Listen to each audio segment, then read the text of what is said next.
Now, South Africa is ranked among the top countries in the world for forensic evidence processing. That's according to the South African Police Services on the first day of a forensics conference in Pretoria. More than 500 officials are attending the gathering, including local and international experts. Police say over the past 3 years, they've had forensic successes, including reducing the time it takes to analyze evidence from 68 days to 28 days. That's a drop of about 40 days. Authorities also say forensic backlogs have been reduced across the country. Now, joining us live from Pretoria is the Lieutenant General Khomotso Phahlane from the SAPS Forensics Department. Good morning, and thank you very much for joining us. Just share with us how you have succeeded. What did you actually do to improve the turnaround time of forensics investigation? Good morning. The first thing that we had to do was to ensure that there is prioritization of the work that is done within the forensic science laboratory. We prioritized the reduction of backlogs. We streamlined our processes to make sure that there is delivery on time.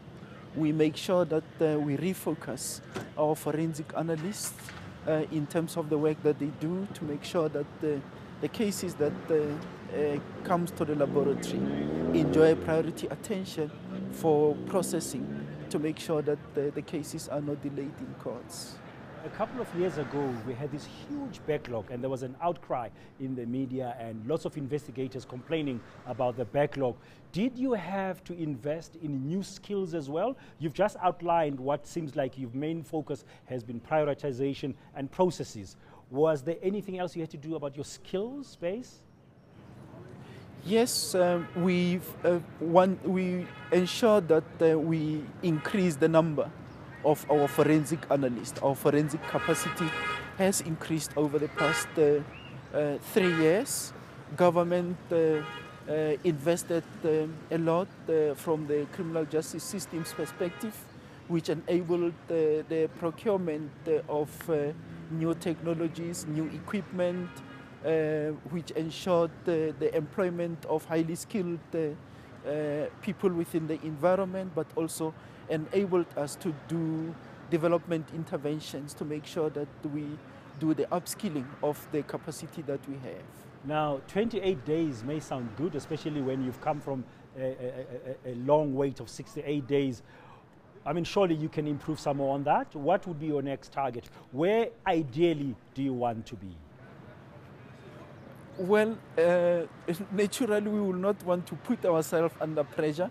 We are not saying that 28 days is the end. We will be pushing ourselves to make sure that we bring down those days significantly.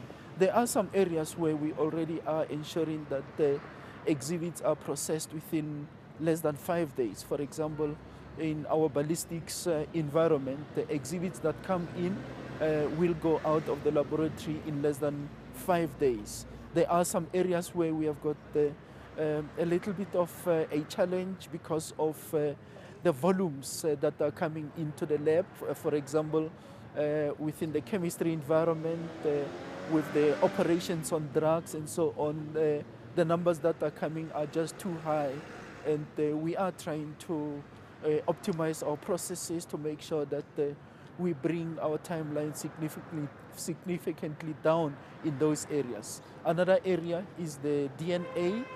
Of course, one of the challenges has been that the police stations were not timelessly bringing the exhibits to the laboratory. And now that we have embarked on an awareness programs, the volumes are coming, but we are coping, and with the increased capacity, we should be able to manage the situation.